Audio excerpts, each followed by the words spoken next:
Happy Friday, everybody. Welcome to a special episode of Respawn in 30 here on League Unlock. Eric and Mathos here to break down what's going on in the world of esports. Starting off with some Overwatch Stage 4 action.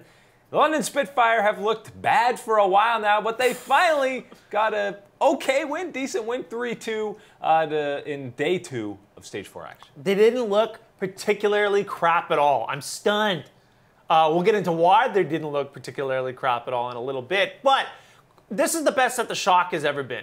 And for them to take a monster team like London all the way to the end was a surprise to even me, because I wrote these guys off on map 3. First of all, London is still garbage on Oasis, and yet they still managed to almost win this map, right? Birdring looked pretty good this map. It's great to see Birdring back out of his funky funk that he's been sitting in the entire time. I mean, you get some truly disgusting plays on this last map in Tibet. Man, Fury and Jester. I mean, this long-range ball that Fury shot off at the beginning of that second map was pretty grisly. Shock was nowhere to be seen on this map. They were looking really good. Outright stole the Oasis win, and then managed to look relatively competent on Dorado. It didn't go too hard in their favor, that I should say. But nevertheless, they still look pretty good. London actually looks like a functional team. If they can keep up this kind of pace through the rest of the run, maybe they'll look like their Stage 1 former selves. Who knows? But it's a great start. I'm hesitant to say they're back yet. Maybe they'll have to play somebody harder.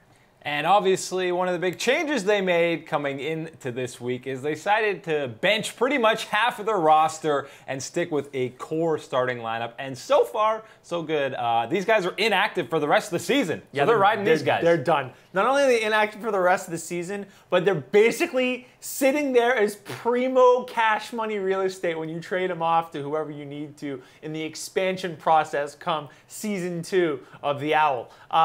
Unfortunately, for dudes like Hureg and Huyal and Tsitsi, who, Hureg got himself to shine all through Stage 3 because, Birdring is having his thing. Unfortunate for him. He'll never get to shine again. These guys are obviously monsters. Everybody on this team was a champion caliber player, and now these guys are never going to see the light of day. It's unfortunate to see the way it works, but on the flip side of things, a tight 7 ended up getting London the win, so maybe they're doing something right. Yeah, maybe they can make a push to, be more competitive to close out Stage 4. It's time for, our weekly Dallas Fuel update. And there must be drama, tire fire, something's going terribly. It's actually okay. It's not bad news right now, which is surprising. It is weird, to say the least. I mean, I don't know what these guys are planning this entire run through. Quite frankly, I think this is more Boston being garbage than Dallas being good. But a win that isn't the Shanghai Dragons in 3 months is a great start for this team. If they can fit in with whatever silly meta that they're trying to push forward, play with who they got, make things work, maybe they can get themselves more than the 2 wins. They've got Florida coming up.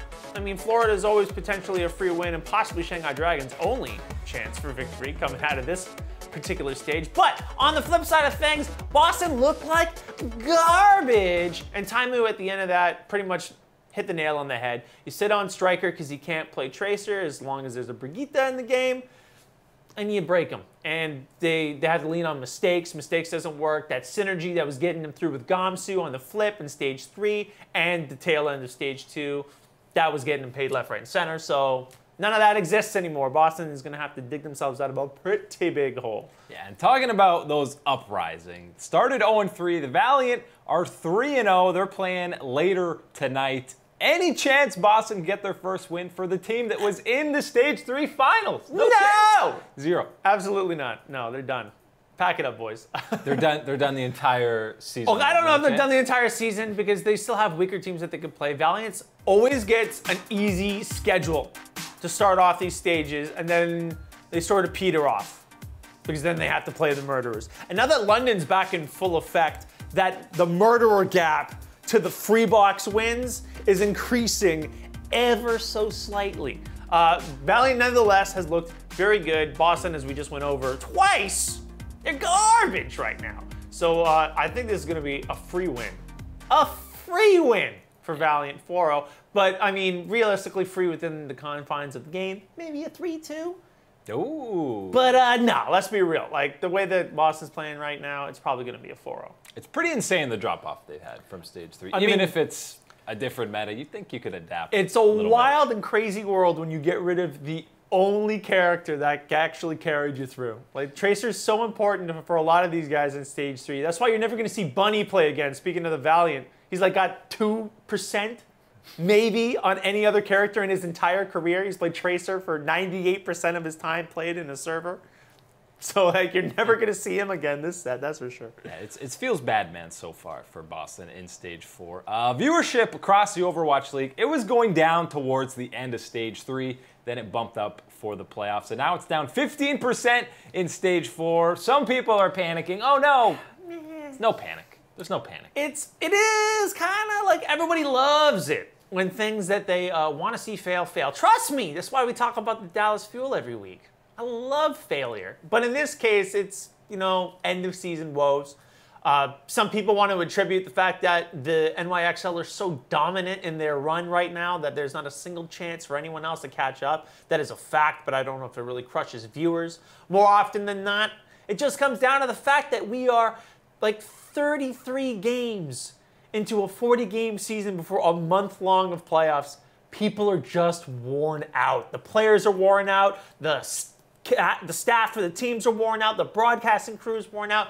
And now you can see the fans are worn out. But obviously, you know, those numbers are going to jump back for playoffs, stage playoffs, and overall playoffs once things get settled out. And quite frankly, this early run of games, they've all been like massacres. You know, you can look at the schedule and just tell that these guys are free. So there's not a lot to really think about in the long run. Yeah, there hasn't been any huge marquee matchups yet. And this is how it happens in regular sports as well. You're talking baseball, basketball, towards the end of the regular season. They play a lot of games. And when a lot of the playoff spots are already locked up, no one cares. They're just waiting for playoffs. Once this gets to the Barclays Center, it's going to be a lot more hype. And viewers are going to bump right up. So no hitting the panic button just yet. Coming up on the other side, got some CSGO action to go over and some Dota 2, of course. And Fortnite is throwing up a whole lot of money for their esports.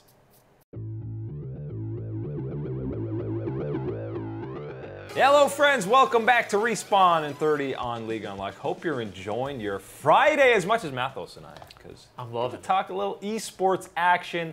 Earlier in the week, you had the ESL finals for CSGO from Dallas, and spoilers, Astralis was on a mission. They were a machine. They mopped them. Destroyed everyone. It was a massacre in Dallas.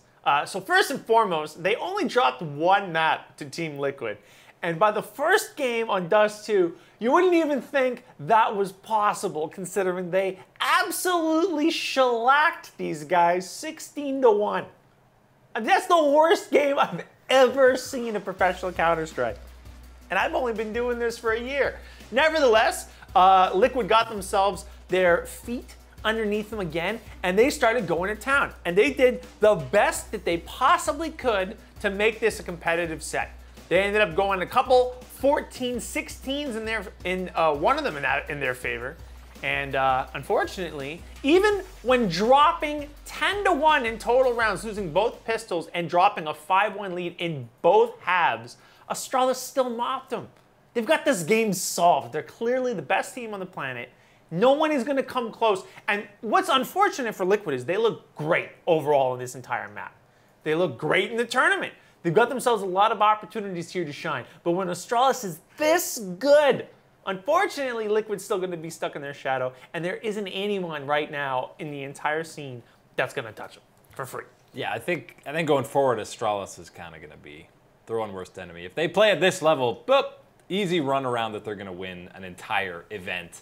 But, you know, if they kind of choke or feel the pressure of being the top team, maybe that slows them down. But right now, they ain't slowing down. No chance. And there's already a quick turnaround for all these CSGO lights. They already got another tournament coming up. Starladder 5 gets going next week, and all the big boys are hanging out. Every last one except Cloud9 is having themselves a little bit of an identity crisis with some in-game leader issues. Nevertheless, all the big boys, SKs, the Phases, the Liquids, the Vanguards, if you're a big fan, you know, the Hellraisers, the Mouse Sports, some tier 2 teams. You know, Mouse Sports is bubbling around that top 5. They're not playing as well as I had originally hoped.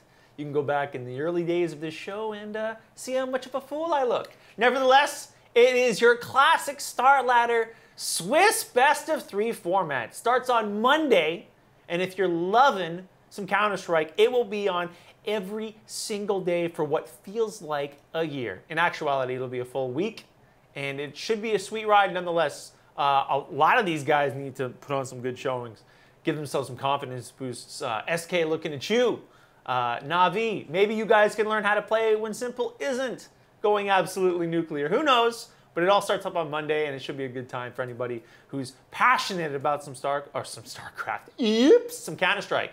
I love me some Counter-Strike. I love me some StarCraft even more, but nevertheless, it should be a banger, and hopefully this Best of Swiss format doesn't wear people out because it's a lot of games. Yeah, there's going to be a lot of games, but there's so many different storylines stemming out from almost every team at the tournament that it'll keep people interested and be very entertaining. Talking a little entertaining, we had Liquid go to the finals against Astralis in CSGO, but in Dota 2, ESL Birmingham, they were big favorites coming into this event, and what'd they do? They couldn't get out of the group stage. No, they didn't make it to playoffs. Felt the pain! Crappy joke. That's my one journalist joke for the rest of the run. Thank you, I appreciate it. So they lose to Pain Gaming in a best of 1, sends them into the loser's bracket. Lo and behold, for the eliminator, Liquid's got to play him again. They ended up losing 2-1. Pain, by the way, got on the Pain train. Yet another crappy journalist joke. I'm sorry. Shoot me in the face. It's an awful day for me. These guys mopped up Mineski not hours ago. Looking phenomenal this run. This is these guys playing in the early days of the Liquid spot. These guys got themselves on a tight little spot, but nevertheless, you walk up, you siege on the high ground, and things just don't go your way. Pain is playing out of their minds this tournament. Unfortunately for these guys, they've got to play VP in the semifinals. You know, so their ride sure as heck may end right then and there. But I mean, if we're talking about how their train is run, they beat themselves a top 2 team. They're feeling bad. Nevertheless, Fnatic, also a team sitting tight. They're playing OG as we speak. They need themselves a top 4. If they don't have it, it's going to be a rough ride for them because this and the Super Major are the last 2 opportunities for real DCP points and avoiding yet another month of attempting to qualify for the international rolling up. So Fnatic, get yourself in the top 4. You get a chance to play Optic. That's the winner of OG and Fnatic. And then Pain, you know, Pain's doing great. I mean, they got themselves their top 4. Everything's working out for them. Hopefully things work out across the board. I'd love to see another grotesque upset. I don't know if that's going to happen. But the real barn burner is going to be this next semifinals between OG, Fnatic, and potentially Optic. Because whoever comes out of that, those guys need those points. Absolutely paramount that they win every last possible point that they can get. Because no one wants to play in that mess of a month where every team could possibly beat you in a qualifier. Yeah, that's why it's not as big a deal for Liquid to not go far in this tournament, whereas these other guys they're strangling for these points. They're scrapping for them, scavenging for them. So it's going to be super interesting, these final tournaments to close out before the international. Yeah, it's just unfortunate they don't get paid. Sorry, Liquid, no free money for you. Yeah. But I mean, you get a month off. They're doing okay. You seen their Alienware facilities? I think Liquid's doing okay with the whole esports thing that they're into. CWL Stage 2 playoffs. You got Week 2 action. Still Group A underway, and Red Reserve are the teams sitting at the top of the standings after Week 2. They look remarkably good. You know who doesn't look good? FaZe Clan. These guys came out on top of Stage 1, feeling really good about themselves, and they started off this run 0-3. Not bad, not bad. You know, of course, you know, they got our good friends at Epsilon as the whipping boys for the free wins. Shanghai Dragons, CWL. Nevertheless, Red Reserve is looking mighty pretty. They're sitting at 5-1 right now. Now there's Shocker EG sitting up there on the tippy top of the tap. Guys like Splice, FaZe, you know, names that we were talking about not a few weeks ago that were actually phenomenal. Not necessarily in the game right now. They're in the bottom half. Top 4 of this group advances. Envy fills out the round of the positive side of things at a meager 4-3. We'll see how they do. Nevertheless, They get themselves a 2-week break to work out some of the kinks while Group B plays. And those are your E-Uniteds. And they're hopefully going to, get paid, do some damage. We'll see how that goes. That starts again on Monday. So if you're a big fan of CWL, you got ourselves a lot of potential Call of Duty gameplay for you to watch. And that arguably is the better half. More competitive teams are definitely in Stage B. Yeah, you're not going to be seeing Group A for a couple weeks now. They get a nice little break, kind of an interesting format for these stage playoffs that they go with. It's Fortnite time. Everyone wants to talk about Fortnite. It's not quite an esport yet, but Epic Games are doing their best to make sure it will be. They dropped 100, or haven't dropped yet, but they're saying they're going to drop $100 million in prize pool for the 2018-2019 season. That's a lot of money. It is a squid load of cash. And I was surprised when I heard the number. Thought it was a typo.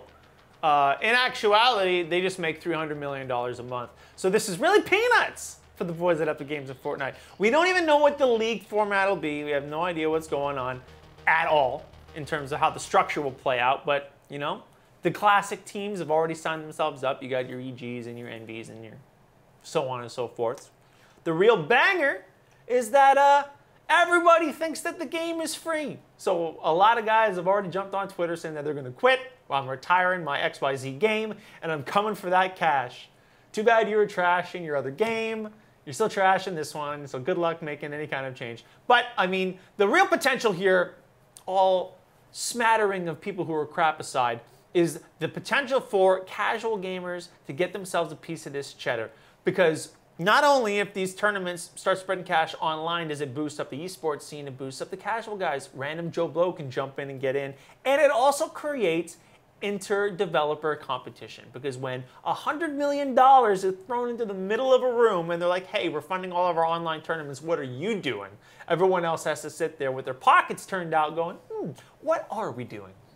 Yeah, and you've also got, we don't know, we have no idea what, like you said, the format would be, whether it'd be one big tournament or a bunch of different tournaments leading up to an international one like CSGO. So we have no idea about any of that. We just know there's a lot of money. And we also know there's the E3 charity event coming up in a couple of weeks, which have some decent names. I don't want to say big names, some decent names. Obviously, you got your boy Ninja. So it's going to be these pro players matched up with varying levels of celebrities, from A to Z, basically, that they're matched up with these guys. But you got Joel McHale from Community, Paul George, the OKC Thunder and future Laker, Marshmello, I know Mathos is a big fan. Oh, man, yeah. Wolves, Selena, great song. So $3 million going to charity with this event. There's going to be 50 teams. Yeah. I've only seen 5 that are announced. You also got Pokimane. She's in there. Well, basically a veritable who's that? Yeah, all the big Twitch streamers. YouTube, yeah, it's kind of draws the line. Like, what is a pro person? Like a streamer? Does that just count as a professional? Well, like Fortnite, I guess. Yeah, well, right now it does. Anybody who has made $1 off Fortnite in any capacity is considered a professional person in the game.